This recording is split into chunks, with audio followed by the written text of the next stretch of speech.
Yun, ito kami. Hinaan ng TV muna, hinaan ng TV. Tapos kami itong bahay na kayo, may TV. Bagay, discrimination kayo. Ay, si Marlon tutulog. Ito, bote. Ano?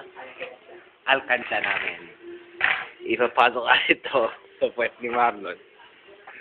Ayun, dumidikit na.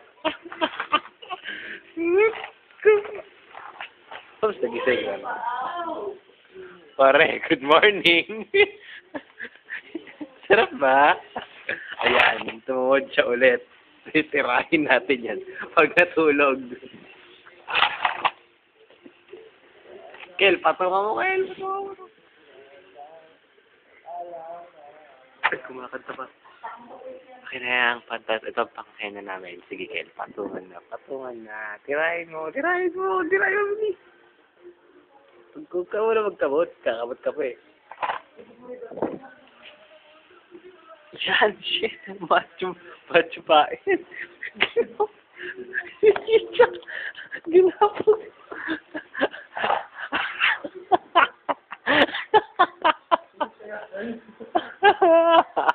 Di mas